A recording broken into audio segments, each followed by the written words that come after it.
سوال یہ ہے کہ انتخابی ترمیمی ایکٹ سے پہلے اگر اسحاق ڈار نااہل تھے تو اب اہل کیسے ہو گئے؟ الیکشن کمیشن نے حلف نہ اٹھانے پر اسحاق ڈار کی نشست خالی قرار دینے پر فیصلہ محفوظ کر لیا۔ الیکشن کمیشن میں اسحاق ڈار کی سینٹ میں نشست خالی قرار دینے کے کیس کی سماعت کے دوران اسحاق ڈار کے وکیل سلمان اسلم بٹ کمیشن میں پیش ہوئے۔ ممبر الیکشن کمیشن سندھ نثار دورانی نے کہا کہ اسحاق ڈار کا ایک کیس کل بھی مقرر ہے۔ وکیل نے کہا کہ وہ کیس مختلف ہے۔ ممبر بلوچستان کا کہنا تھا کہ 60 دن میں حلف نہ لینے پر نشست خالی قرار دینے کا آرڈیننس آیا تھا۔ وکیل نے کہا کہ آرڈیننس کی مدت ویسے ہی پوری ہو چکی، الیکشن کمیشن سینٹ نشست خالی قرار دینے کا نوٹس واپس لے۔ Chairman P T I Imran Khan کا کہنا ہے کہ اسحاق ڈار کرپشن کیسز سے ڈر کر باہر بھاگے، اب ڈیل کے تحت واپس آ رہے ہیں۔ 3.5 سال سے پتہ نہیں کون سا علاج چل رہا ہے۔ آنے والے دنوں میں آڈیو لیکس میں بہت کچھ سامنے آئے گا۔ ہماری حکومت سازش سے ختم کر کے چوروں کو اقتدار میں لایا گیا۔ 60% کابینہ ضمانت پر ہے۔ مزید کہا کہ امپورٹڈ حکومت نے قوم کو بدترین مہنگائی میں دھکیل دیا ہے۔ وہ جی سی یونیورسٹی میں خطاب کر رہے تھے۔ یہی نہیں کہ صرف سازش کے تحت ایک بیرون ملک نے ہمارے اوپر ایک گورنمنٹ امپوز کی، پاکستان کے کرپٹ ترین بڑے بڑے ڈاکوں کو ہمارے اوپر بٹھا دیا۔ 60% کیبنٹ ضمانت پہ ہے، قوم کو دھکیل دیا ہے پاکستان کی تاریخ کی بدترین مہنگائی میں۔ اسحاق ڈار کو ہمارے دور میں نہیں بھاگا، نون لیگ کی گورنمنٹ تھی، نیب نے اس کو سوال کے لیے بلایا، پوچھا کہ تمہارے والد صاحب کی بڑے محنت کا سائیکل کی دکان تھی، تو آپ تو اربوں پتی بن گئے، کدھر سے پیسہ آیا؟ تو کیونکہ جواب نہیں دے سکتا تھا ملک سے باہر بھاگ گیا، اور پرائم منسٹر کے جہاز میں ملک سے باہر گیا اور کہتا میں علاج کروانے گیا ہوں۔ وہ 3.5 سال سے علاج ہو رہا ہے، وہ ابھی تک نہیں پتا کس چیز کا علاج ہے۔ اب واپس آ رہا ہے، اور واپس آ رہا ہے ڈیل کے تحت۔ آڈیو لیکس میں اور بھی کچھ آ رہا ہے، ابھی آنے والے دنوں میں آپ قسطوں کی انتظار کریں۔ مریم نواز کہتی ہیں کہ عمران خان کا گورنمنٹ کالج یونیورسٹی میں جلسہ کرنا ادارے کی توہین ہے۔ وائس چانسلر جی سی یونیورسٹی کے خلاف سخت کارروائی ہونی چاہیے۔ مریم نواز نے اپنا ٹویٹ میں یہ کہا کہ جامعات میں اس طرح کے سیاسی جلسوں کی گنجائش نہیں ہونی چاہیے۔ بچے ہمارا مستقبل اور قومی سرمایہ ہیں، بچوں کو سیاست میں دھکیلنے کی کوئی گنجائش نہیں، یہ کہا گیا مریم نواز کی جانب سے۔ انہوں نے ٹویٹ کیا اور کہا کہ عمران خان کا گورنمنٹ کالج یونیورسٹی میں جلسہ کرنا ادارے کی توہین ہے۔ وائس چانسلر جی سی یونیورسٹی کے خلاف سخت کارروائی ہونی چاہیے۔ جامعات میں اس طرح کے سیاسی جلسوں کی گنجائش نہیں۔ گورنر پنجاب کی جانب سے بھی یہ کہا گیا ہے۔ گورنر پنجاب بلیغ الرحمان کہتے ہیں کہ بچے ہمارا مستقبل اور قومی سرمایہ ہیں، بچوں کو سیاست میں دھکیلنے کی کوئی گنجائش نہیں ہونی چاہیے۔ عوامی مسلم لیگ کے سربراہ شیخ رشید نے کہا ہے کہ پی ڈی ایم کے مستقبل کا فیصلہ 15 نومبر سے پہلے ہو جائے گا۔ آئی ایم ایف کے باوجود اسحاق ڈار ڈالر، بجلی، گیس اور آٹے کا کیا کریں گے جو مفتہ نہیں کر سکے۔ سابق وزیر داخلہ شیخ رشید نے اپنے ٹویٹ میں کہا کہ وزیر اعظم کے جہاز میں بھاگا ہوا مفرور 5 سال بعد وزیر اعظم کے ساتھ آ رہا ہے، یہ چوری اور سینہ زوری ہے۔ شیخ رشید نے کہا کہ پی ڈی ایم کے مستقبل کا فیصلہ 15 نومبر سے پہلے ہو جائے گا۔ 12 گھنٹوں میں 3 آڈیو لیکس کا وقت اہم اور تشویشناک ہے۔ آئی ایم ایف کے باوجود اسحاق ڈار ڈالر، بجلی، گیس اور آٹے کا کیا کریں گے جو مفتہ نہیں کر سکے۔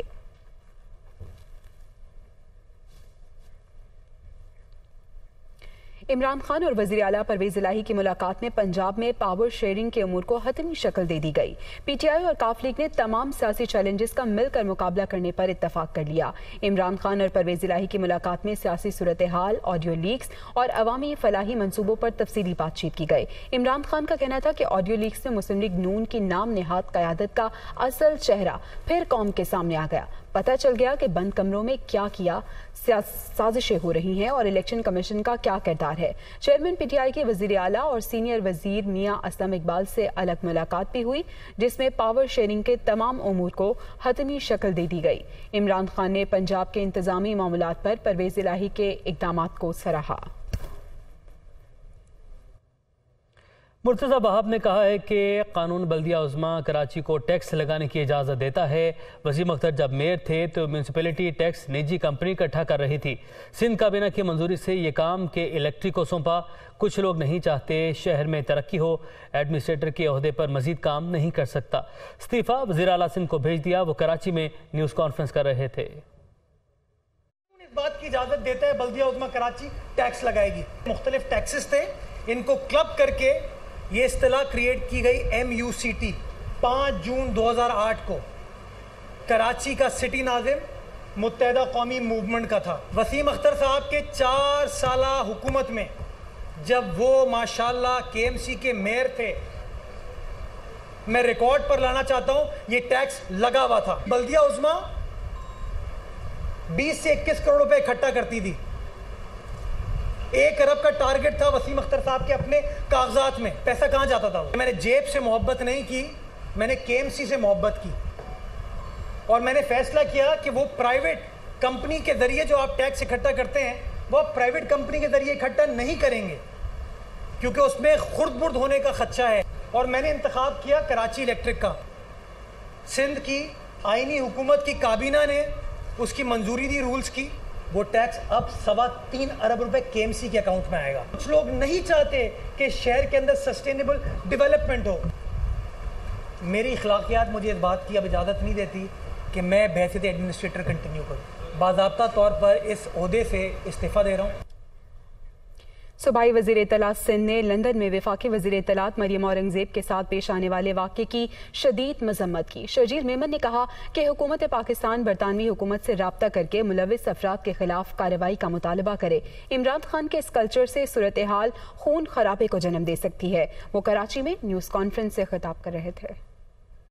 پاکستانی گورنمنٹ کو آفیشیلی طور پر اس کو ٹیک اپ کرنا چاہیے میٹر کو برٹش گورنمنٹ کے ساتھ، کہ یہ وہاں پہ بدتمیز لوگوں جو کو جس طرح چھوڑ دیا گیا روڈ پہ ہر ایک پہ اوپر اس طرح کی ٹرولنگ کرنے کے لیے، دس از ناٹ ایکسیپٹیبل۔ جس طرح سعودی عرب نے بہت اچھا کیا، حالانکہ مجھے ان لوگوں کے ساتھ بھی ہمدردی تھی۔ عمران خان کی یہ بھی ایک پیغام ہے کہ عمران خان کے اس بیہودہ کلچر جو اس نے انٹروڈیوس کرایا، اس کی وجہ سے سعودی عرب میں 10 لوگ 10 سال کی قید کھا رہے ہیں، قید ہو گئی ہے، ان کو سزائیں ہو گئی ہیں۔ اب عمران خان تو مزے کے ساتھ اپنے محل میں بنی گالا میں بیٹھا ہوا ہے۔ وہ لوگ جو 10 کفیل تھے، جو عمران خان کو اپنا انفارچونیٹلی رول ماڈل سمجھ کے اس کے دیے ہوئے کلچر پہ چل پڑے، ان کے گھر والوں کے اوپر ابھی کیا گزری ہوگی۔ مطلب یہ کلچر جو ہے یہ امیڈیٹلی بند ہونا چاہیے۔ آج بھی میں کہتا ہوں عمران خان صاحب کو اپنا قد بڑھاؤ، آپ خود اس کی مذمت کرو جو لوگ ہیں، اور برٹش گورنمنٹ کو بھی چاہیے کہ جتنی بھی اظہار آزادی کا مقصد یہ نہیں کسی کے سڑک پہ آپ جو گالیاں الاؤ کر دیں۔ آپ 3.5 سال بعد پرانی والی حکومت دیکھ لیں، جو جتنی گالی دے گا وہ اس کو اتنی اچھی وزارت ملے گی، جو جس کی جتنی بےزتی کرے گا اس کو اتنی اچھی وزارت ملے گی۔ لیکن میں چیزوں سے خوفزدہ ہوں، اور مجھے ڈر ہے، اور میری کنسرنز ہے، اور اللہ کرے ایسا نہ ہو۔ میں کہتا ہوں میری دعا ہے اللہ کرے، واقعی دل سے دعا کہ اللہ کرے ایسا نہ ہو، لیکن جو یہ کلچر یہ شروع کر رہا ہے عمران خان، اس کا نتیجہ خون خراب ہوگا، کیونکہ ہر شخص جو ہے وہ یہ صورتحال برداشت نہیں کر سکے گا۔ وزیراعظم شہباز شریف نے بلوچستان کے علاقے ہرنائی میں ہیلی کاپٹر حادثے میں 6 افسران اور جوانوں کی شہادت پر افسوس اور اہل خانہ سے تعزیت کا اظہار کیا ہے۔ وزیراعظم شہباز شریف نے اپنے بیان میں ہرنائی بلوچستان میں ہیلی کاپٹر حادثے میں شہید ہونے والے پاک فوج کے افسران اور جوانوں سے اہل خانہ سے تعزیت کی، اور کہا کہ مادر وطن کے تحفظ، سلامتی اور دفاع کے لیے افواج پاکستان نے بے مثال قربانیاں دی ہیں۔ انہوں نے کہا کہ قوم کو اپنے شہداء پر فخر ہے، یہ قربانیاں ناقابل فراموش ہیں۔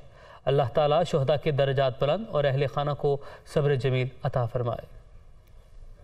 کہ رواں سال ملک بھر میں 24,967 افراد ڈینگی کا شکار ہوئے۔